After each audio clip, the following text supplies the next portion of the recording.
Be me 24F, pronouns in bio. Just finished my master's in gender studies. My entire worldview is shaped by academic feminism, patriarchy, male privilege, toxic masculinity, you name it. I've written a paper on it. I'm the woke one in the family, and I make sure everyone knows it, especially my brother.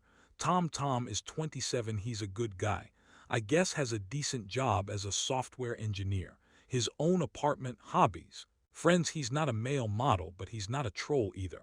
6/10 on a good day, maybe a 7 if he remembers to iron his shirt. By all my metrics, he should be doing fine in the dating world. And yet, he's perpetually single-like. Hasn't had a real girlfriend in 3 years. Single. This is a constant source of, I told you so. From me, we're at a family dinner. Mom asks Tom if he's seeing anyone. Tom just shrugs, gives his usual, nah, not really. I can't resist. Maybe if you weren't so passive and actually listened to what women want, you'd have more luck. Tom sighs. The same weary sigh he always does when I start this. And what is it that women want? Oh, wise one, he asks, his voice dripping with sarcasm. They want a man who is emotionally available, who isn't afraid to be vulnerable, who actively dismantles his own toxic masculinity and uplifts the women around him. I recite, like it's from a textbook, because it literally is. My dad just focuses intently on his mashed potatoes. Wanting no part of this, my mom gives me a look that says, please. Not tonight, but I'm on a roll. The problem is men like you expect women to just fall into your laps. You have all the privilege in the dating world and you still can't manage to find a partner. It's because you're not putting in the work. Tom puts down his fork. There's a fire in his eyes I haven't seen before. You have absolutely no idea what you're talking about, he says, his voice low and steady. Oh, I don't. I've literally studied this. Men have it so easy. You don't have to worry about your safety on a date, you're not judged for having a career, and you're not on a biological clock. The entire system is designed for you to succeed. Is that so? He says, a humorless smile on his face. You know what? I'm tired of this. I'm tired of you, a person who has been in a relationship since her first year of uni, telling me how easy I have it. He's right about that. My boyfriend Josh is basically a carbon copy of me, but with a beard. We met in a feminist theory class. It was very on brand for me. So here's the deal, Tom continues. You think it's so easy. You think I'm the problem. I want you to see it for yourself. I'm intrigued. What are you proposing? I want you to be my dating consultant for a month. You get to see everything.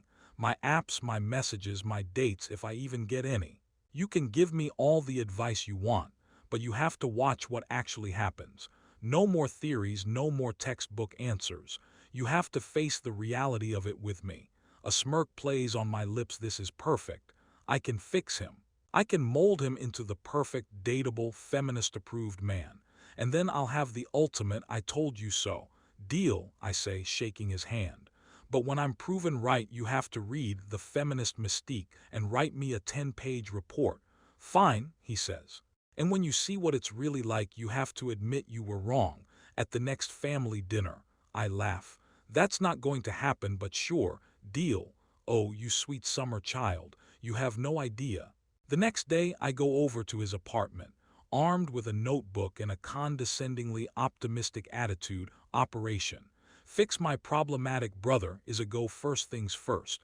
The dating apps he has: Hinge, Bumble, and Tinder. We start with his Hinge profile. It's fine. A few pictures of him with his friends, one with his dog, one of him hiking. His prompts are a little bland, I'll admit. What's your favorite food? Pizza. What are you looking for? A meaningful connection. Cringe. Okay, first of all, this is all wrong, I say, taking his phone. Your pictures are okay, but they don't show your personality. And your prompts are so generic. You need to be more vulnerable, more open. I spend the next hour curating his profile. We take a new picture of him, one where he's laughing, looking off camera. I read somewhere that's what women like. I rewrite his prompts. A shower thought I recently had. Is a hot dog a sandwich? I think this is quirky and fun. I'm looking for a partner who is passionate about social justice and isn't afraid to challenge the status quo. This will attract the right kind of woman, a fellow feminist. The way to my heart is through meaningful conversation and a shared love for dogs. This shows his soft side. I'm a genius. This is a masterpiece. Tom just looks at the phone with a blank expression. So, I'm supposed to be this guy. This is you. It's the best version of you. The version of me that uses the phrase social justice in a dating profile. It's a green flag, I insist. It shows you're a good person, he sighs. Fine, let's see what happens. We move on to the swiping. This is where my first crack in my armor appears. I'm expecting to see a sea of women just waiting to be matched with my newly woke brother, but as we're swiping, I start to notice a trend. Every other profile has a list of demands. Must be over 6 FT. Tom is 5. Don't message me if you're not going to take me to a fancy restaurant on the first date. I have a kid, so if you're not ready to be a stepdad, swipe left. My love language is gifts. If you're not a provider, I'm not interested. And the bios, my God, the bios, so many of them are just a list of I'm a queen, treat me like one. Or I'm a handful, if you can't handle me at my worst, you don't deserve me at my best.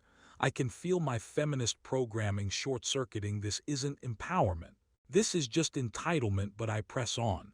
These are just the bad ones, I say, mostly to myself. There are good ones out there. We spend an hour swiping. Tom likes about 30 profiles. All of them seem like reasonable, down-to-earth women, the kind of women I would be friends with. And then we wait and wait and wait. After a full day, he has one match. One. And she unmatched him after he sent her an opener I carefully crafted for him. Hey, I see you're into hiking. What's the best trail you've ever been on? I'm shocked. My perfect, feminist-approved profile, my thoughtful opener. And nothing. This is unusual, I say, trying to maintain my composure. Maybe the algorithm is just slow. Tom just gives me a look that says, welcome to my world. The next week is more of the same, a handful of matches, most of whom don't respond to his first message. The few who do respond are not great at conversation. It's all one-word answers. Or they take days to reply. It's like they're not even trying. Tom is putting in all the effort, asking questions, being engaging, and he's getting nothing back. I'm starting to get angry, but not at Tom, at these women. What happened to meaningful conversation? What happened to putting in the work? Finally, after a week and a half of this soul-crushing swiping, he gets a date. Her name is Chloe. She's a yoga instructor and her profile seemed normal enough. I'm ecstatic. This is it. This is where my advice will shine. I coach him on what to say, how to act. Be confident but not arrogant. Be a good listener. Ask her about her passions. And for God's sake, split the bill. It's a sign of respect. You've never split the bill in your life, he points out. That's because Josh and I are in an established, equitable relationship. This is a first date. You need to show her you see her as an equal. He agrees reluctantly. The date is at a quiet little bar, not too expensive but not a dive. My choice, of course. I'm not there, obviously, but I'm getting live text updates from Tom. 7 p.m. She's here. She looks different from her pictures. Oh no. 7:05 p.m. Her profile said she was 26. She looks at least 35. 7:30 p.m. She hasn't asked me a single question about myself. It's all about her. Her yoga practice, her ex-boyfriend, her crystals. 8 p.m. She's on her third glass of wine. I'm still on my first beer. 8:30 p.m. She just told me that her spirit animal is a wolf, and that means she's a natural leader, and that my aura is a dull beige. My God, this is a disaster. 9 p.m. The bill came. I suggested we split it. She just stared at me, like a blank, unblinking stare. 9:05 p.m. She said, and I quote, "I've never paid for a date in my life. Are you some kind of a joke?" 9:10 p.m. I paid. She didn't even say thank you. 9:15 p.m. She's gone. She had to go realign her chakras. I'm pretty sure that's code for I'm going to go text the guy I'm actually interested in. I feel sick. This is not what I was expecting. This woman was a monster, a caricature of an entitled, self-absorbed person. And my brother, who was nothing but polite and respectful, was treated like a walking ATM with a dull beige aura. He comes back to his apartment looking utterly defeated. So, he says, how did my feminist-approved date go? I don't have a witty comeback. I don't have a lecture. I just say, I'm sorry, Tom. That was awful. For the first time, I think he sees a crack in my ideological armor. The next 2 weeks are a blur of more of the same, a few more matches, a few more dead-end conversations. He gets one more date. This one is a bit better, but there's no spark. She's nice, but they have nothing in common. At the end of the date, she tells him she had a nice time, but she didn't feel a connection. He gets a text from her the next day saying she's not interested in a second date. It's a polite rejection, but it's still a rejection, and I see the toll it's taking on him. It's not just the rejection itself. It's the constant effort for no reward. It's the feeling of being judged and dismissed over and over again. It's the loneliness. One night, we're sitting in his living room, just scrolling through the apps in silence. I'm looking at the profiles of these women, and I'm seeing them through new eyes. I'm not seeing empowered women who know what they want. I'm seeing a lot of women who seem to think they are the prize, and that any man who wants to be with them has to prove his worth. And the men, my God, the men, I'm looking at the profiles of the other guys on the app. The ones Tom is competing with, so many of them are so much better looking than him. Chiseled jaws, six-pack abs, pictures of them on yachts and in Dubai. How is a normal guy with a normal job supposed to compete with that? I turn to Tom. This is impossible, I say, my voice barely a whisper. What is this? All of this. The apps, the expectations, the competition. It's an impossible game. He just nods, a sad smile on his face. Now you get it, he says. And then he starts to talk, and I mean, really talk. He tells me about the years of this, the constant swiping, the fleeting moments of hope followed by crushing disappointment. He tells me about the dates that were even worse than the one with Chloe, the woman who showed up drunk, the one who tried to recruit him into a pyramid scheme, the one who straight up told him he was too short for her halfway through the date. He tells me about the crippling loneliness, about how all of his friends are getting married and having kids and he's just stuck. He tells me about the things he's not supposed to say, how he feels like he's not allowed to have standards because he's a man and he should just be grateful for any attention he gets, how he's tired of being told that he's the problem, that he needs to man up, that he needs to be more confident, more vulnerable, more this, more that. I'm just a guy, he says, his voice cracking. I'm not a bad guy. I have a good life. I just want to share it with someone. Why is that so hard?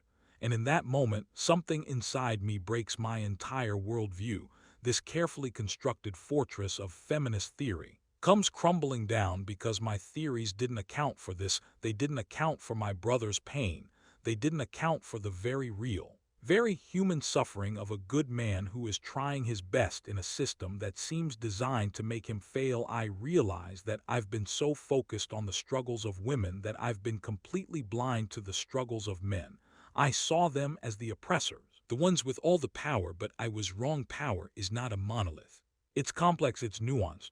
And in the modern dating world, for the average man, it seems like they have very little of it. I start to do my own research. I go online, not to my usual feminist blogs and academic journals, but to the other side, to the forums and the subreddits and the YouTube channels where men are talking about their experiences.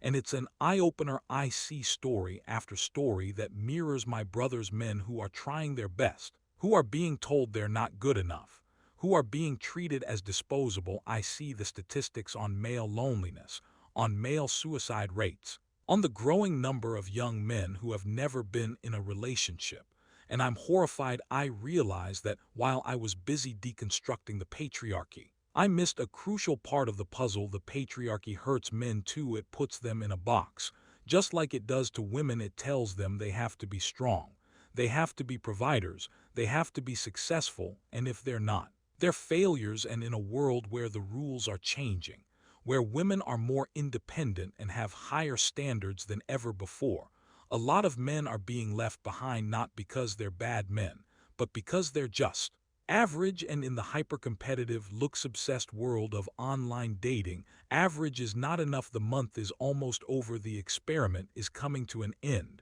I go over to Tom's apartment one last time. He's on the couch, swiping on his phone. The same blank look on his face. I sit down next to him. Tom, I say, I was wrong. He looks up, surprised. I was so wrong. About everything. About you, about dating, about all of it. I'm so sorry. Tears are welling up in my eyes. I was so blinded by my ideology that I couldn't see what was right in front of me. I couldn't see your pain. And I'm so sorry for that. He doesn't say anything. He just puts his arm around me and pulls me into a hug, and we just sit there for a long time. In silence, the next family dinner comes around. Everyone is there. My parents, my aunt and uncle, my cousins. It's the usual small talk.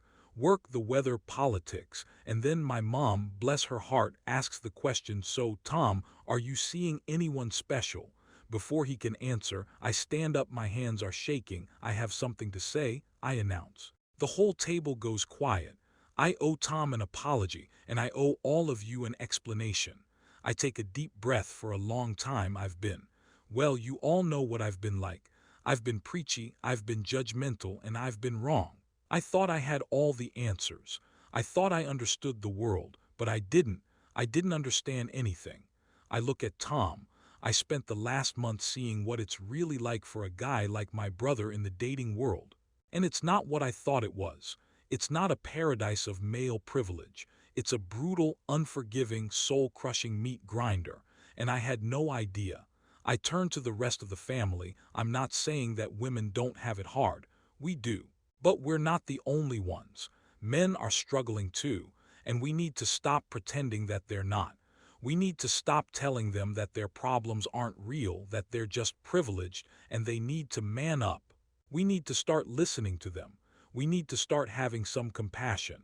The room is silent. My dad is staring at me, a look of shock on his face. My mom looks like she's about to cry, and Tom is smiling. A real, genuine smile. I sit back down, my heart pounding in my chest. My dad clears his throat. Well, he says, I think that's the most sense you've made in years. And the whole table laughs, and for the first time in a long time, it feels like we're a family again. So, what happened after that? Well, I didn't abandon my feminist principles, but they've changed.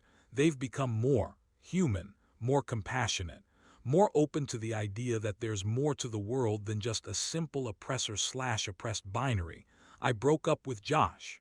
I realized that our relationship wasn't built on shared values but on shared dogma, and I was tired of dogma. And Tom, he's still single, but something has changed in him too. He's more confident, more at ease with himself. He's not trying to be someone he's not anymore. He's just Tom, and I have a feeling that's more than enough. We still look at the apps together sometimes, but now we're not trying to game the system. We're just laughing at the absurdity of it all. The entitled bios, the ridiculous demands, the beige auras. Because sometimes all you can do is laugh. And maybe, just maybe, that's the first step to finding a real connection. Or maybe we'll just both end up with a bunch of dogs. Either way, at least we have each other. And for now, that's enough.